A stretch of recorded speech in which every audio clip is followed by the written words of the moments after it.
Hi, everyone, and welcome back to Brian's Horror Corner, and welcome to this horror movie review as part of my summer horror movie series for the month of July here.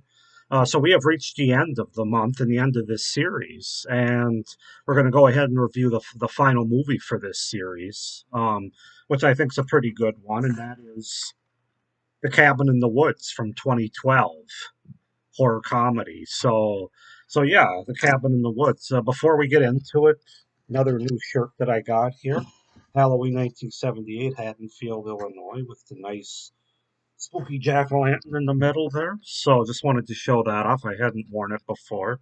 Really comfortable. So yeah, I hope everybody's enjoyed this series so far. Like I said, we're going to wrap up with The Cabin in the Woods, which is a horror comedy from 2012. So let's just go ahead and get into it, starting with the setup, the premise, and the cast. And then I'll give you kind of a little blurb about my experience with this movie coming into this watch and review. So, and then of course I'll give you my review, which will be spoiler free as much as possible. So, The Cabin in the Woods. Now it says 2011 on here, but I believe it's actually came out in 2012. I don't know, 2011, 2012. The Cabin in the Woods is a 2011 or 2012, if you like, American horror comedy film directed by Drew Goddard. Goddard. Oh, here we go again with me butchering names. Goddard. Goddard. There we go. Directed by Drew Goddard in his directorial debut, and produced by Whedon. Joss Whedon, and written by Whedon and Goddard. Um, the plot follows a group of college students who retreat to a remote forest cabin where they fall victim to backwoods zombies while technicians manipulate events from an underground facility.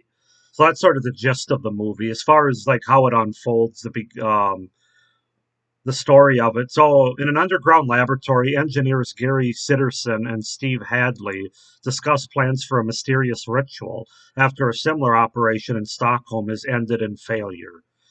And then we have American college students Dana Polk, Jules Loudon, Kurt Vaughn, Holden McCrae, and Marty Mikulski are spending their weekend at Kurt's cousin's cabin in the forest. From the lab, Sitterson and Hadley remote control the cabin and manipulate the students by intoxicating them with mind-altering drugs that have effects such as hindering rational thinking and increasing libido. The lab departments take bets on what kind of monster will attack the students and discuss the failures of international operations. In the cabin cellar, the group finds bizarre objects, including the diary of Patience Buckner. Patience? Pa- Patence Buckner? I don't know. Miss Buckner, a cabin resident abused by her sadistic family. Dana recites Dana recites incantations from the diary and inadvertently summons the zombified Buckner family, which obviously that sounds familiar from another horror movie that came out quite a few years before this one, about 30 years. So yeah, that's kind of the setup and the premise for the movie. As far as the cast goes, we have Kristen Connolly as Dana Polk, Chris Hemsworth, Thor himself as Kurt Vaughn, Anna Hutchinson as Jules Loudon, Fran Kranz as Marty Mikulski, Jesse Williams as Holden McCrae, Richard Jenkins as Gary Sitterson, Bradley Whitford as Steve Hadley, Brian J. White as Daniel Truman, Amy Acker as Wendy Lynn, and Sigourney Weaver as the director. So yeah, that's the setup, the premise, and the cast for The Cabin in the Woods from 2011 or 2012. I guess I'll go with 2011 because that's what's on Wikipedia. But I do think it came out in 2012, at least for general audiences. Um, so just to give you a little backstory, I watched this movie on Netflix about a year ago. And it was probably less than a year ago. I would say maybe 7 or 8 months ago, the end of last year. I did not really enjoy it. I didn't really like it the first time I watched it, and I think it's because expectations going into it were not really met with what I went into that what I with what I went into the movie with, which is another reason why your expectations should kind of remain low when you go into any movie, but especially horror movies. The title kind of threw me, as I think it did. I've heard from other people, The Cabin in the Woods. You kind of thinking this is going to be a slasher in the woods, which it is, but it's a lot more than that. And that's what I wasn't prepared for the first time I watched it. So I was kind of like, meh. I didn't understand all the hype for it and all the praise that it was getting. Watched it. I went ahead and bought it for like $5 or $6. I got it really cheap, this DVD version. Watched it obviously again for this review, and I definitely enjoyed it more because again those expectations were sort of lowered, and I kind of knew what it was more going into it. You really have to look at this as a horror comedy with the emphasis being on comedy, and just have a good time with it. And when you do that, it's a very enjoyable movie from that standpoint. So let's just go ahead and get into it with my review as far as my pros and cons go. Starting with the pros or the things I like about the movie. And like most people, I think you have to start with the fact that it's a very unique and creative premise and story that we haven't quite seen before like this. I'm not sure anything else has really been done like this before. It's really a fresh take on horror and specifically American slasher horror movies. It really made for a fun and engaging time overall when you take in the movie overall. And but again, that unique and creative premise at a time when you don't get a lot of unique and creative premises were really enjoyable. And yeah, that's definitely the best thing about the movie, or certainly the thing that makes the movie stand apart, in my opinion, is the creativity that's involved in the movie here. I did enjoy the meta, the self awareness aspects of the movie. Well, we have seen that now in some other movies before this as well as since then. I thought the self aware aspects of the movie were pretty effective. It does a good job in a very unique and fun way of sort of playing on those tropes, the self awareness of the characters and just the story overall. So I definitely enjoyed that. I thought the cast overall was solid. They knew what kind of movie they were in, and that was the biggest key to the performances and the cast in this movie. Nobody thought that they were shooting the second coming of The Godfather or anything, or any kind of Oscar worthy movie here. They knew the kind of movie that they were in, and so that's why I thought the cast overall was solid, really solid. They played the characters as such, knowing what kind of movie they were in, and that really helped add for an effective watch of this movie. Um, I really enjoyed the blood and the gore in this movie. There is a lot of it. Especially in the third act with the big monster attack, and that's about as much as I'll say about it. I don't want to give too much away. Very over the top gore, which is fun, and there's definitely no shortage of blood or gore or even violence to a certain extent that happens during that part, or really throughout the whole movie, but that part specifically. But there's some blood and gore earlier in the movie as well with some of the kills that we get, but particularly in that third act attack. Um, I thought most of the humor and comedy landed pretty well for me, and mostly and specifically related to the characters in the underground laboratory, Bradley Whitford and Richard Jenkins' characters. I just thought their banter and their back and forth, and just treating what's going on as just their mundane jobs, basically, and not really seeing it anything more than that, I thought was really clever. And so the humor was really, for me anyway, really came out between those two characters and sort of the underground laboratory aspects of the movie. The dialogue, as I said, between them, those were the funniest aspects of the movie to me, where the comedy really hit. I thought the practical makeup effects of the redneck zombies in particular were very effective and cool looking. You know, you don't see them great. You see there's about three or four of them as it relates to the cabin in the woods part of the movie in like the second act, I would say.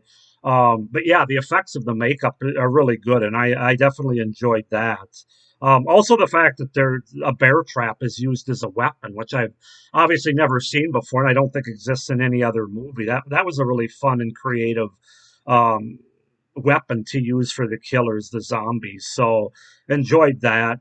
I enjoyed the ending with a certain guest character slash actress who appears, which I was not expecting the first time, and I even enjoyed it more in the second time watching this movie. As I said, I enjoyed the movie more the second time. And I also thought it was really fun with them with the movie subverting expectations and not being the predictable ending that we get in typical horror movies, or especially slasher movies. I really enjoyed that. I thought, not just the subverting expectation, but sort of the twists of how the movie actually ends was definitely different and unique.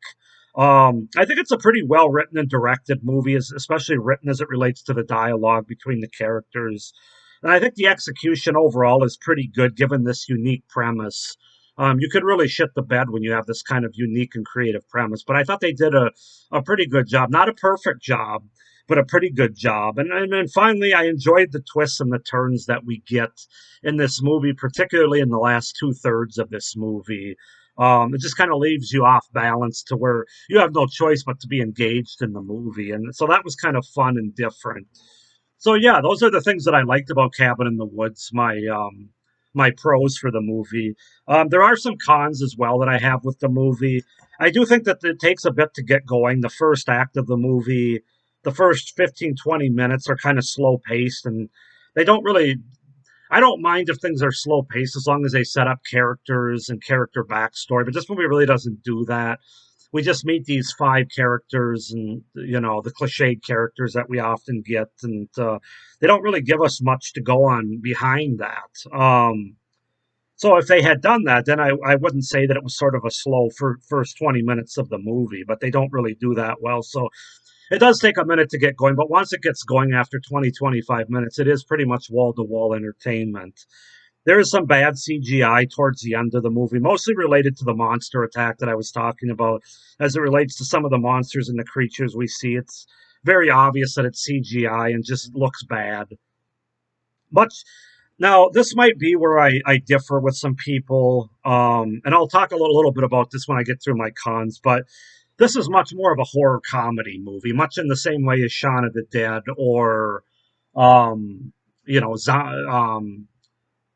Zombie Land or Tucker and Dale versus Evil. Um, I was never scared watching this movie, and I don't think you're supposed to particularly be scared watching this movie. It is much more of a comedy, but there's very little buildup or tension in terms of suspense or scares in this movie.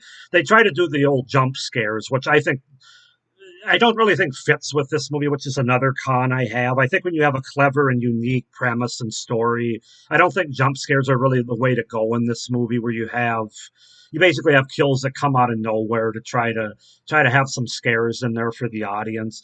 It just kind of felt like, on one hand, this movie felt like it was above that, those typical jump scares, cheap jump scares, but yet they still use it throughout the movie. So there was kind of a miss there, in my opinion. I could have done without those typical jump scares. Again, especially given the type of movie that this is, they just weren't effective for me, as they most of the time aren't in any movie. But in this movie, I felt like it was beneath the cleverness, and it just kind of felt unnecessary and out of place for this particular movie. So yeah, those are pretty much my cons for the movie. So going back to the movie overall, now I've watched reviews and I've seen videos, and again, I'm not going to try to tell anybody that they're wrong. I don't believe in everybody's entitled to their opinion. But I've seen a lot of people say that this is one of the greatest horror movies ever, one of their top five horror movies ever. I have to take some exception with that. Just for me, I don't think this is a great horror movie. I think it's a very fun and entertaining horror comedy. I think that's where I differ with a lot of people in terms of some of the reviews and things that I've watched. There really isn't that much horror in this movie. The reason it's a horror comedy because they're obviously commenting on horror, kind of like the Final Girls did, which I reviewed a week or two ago in this series. Um, there's zombies in it, there's monsters, there's creatures, there's horror elements to it. But as far as this movie being like I was really scared by it, it's a really good horror movie. No, no, it's a really good horror comedy. It's a very unique and creative, self-aware meta horror comedy. That's the best way to describe it. I even heard somebody say that they thought this was better than Scream. No, no, you're wrong on that. And again, you're entitled to your own opinion. If it worked for you on that level, that's great. Having watched this movie a few times, I can appreciate it for what it is. I appreciate the meta-ness. I appreciate especially the creative, unique approach that they took. I think that's where this movie really stands out, as I said, and I can really enjoy it on that level. But as far as a horror movie, mm, as far as a horror comedy movie, yes, I would say this is definitely one of the better, especially in the last 20-year horror comedy movies. Um, but I'm not as high on it as some people, and like I said, I think it's because I didn't really see it as much of a horror movie. and more of a horror comedy movie, which horror comedy has its place in the horror genre. Don't get me wrong. It's not one of my favorite subgenres because when I go to sit down and watch a horror movie, I want a unique story, which just gives me. I want good characters that I can get behind, which this movie gives me.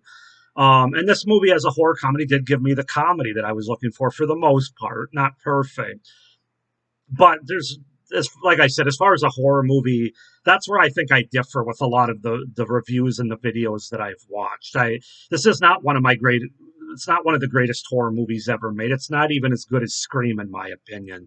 But for what it is, a horror comedy in the last 10 or 15 years, I'm going to give this movie an 8 out of 10. I think it's effective as a horror comedy. And really, what brings it up, though, is that unique and creative movie making aspect that this movie has, and the different twists and turns in the ending we get, kind of turning things on its head. So from that standpoint, I'm going to give it an 8 out of 10. But the people need to slow their roll a little bit when they talk about this movie being just a fantastic, one of the best horror movies ever made. Again, to each your own. I'm not trying to tell you you're wrong or anything, but it didn't work. It doesn't work for me on that level. But I would put it up there with like Zombieland and Shaun of the Dead and some of the better horror comedies. And that's how I view this movie, as a horror comedy. So 8 out of 10 for The Cabin in the Woods from 2011/2012.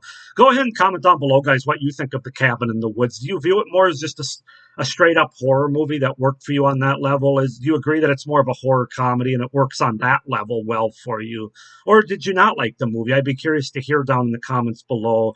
Please like this video and hit the little notification bell down below, and be sure to subscribe to my channel so you don't miss any of my great horror content. And while this is the end of this series for July, the summer horror movie series, it's definitely not the end of. I have horror content throughout the rest of the year going into next year, including an intro video that will be coming out shortly for my August horror series. So stay tuned for that. But yeah, overall, I hope you guys enjoyed this summer horror movie series. I think I did about 12 or 13 movies that I reviewed, about 12, I think. I enjoyed going through it. I got to watch a lot of movies I hadn't seen before, and had fun with it. I hope you guys did too. And thank you for watching this review and this series. Hope everybody's doing well, but stay scared. Bye.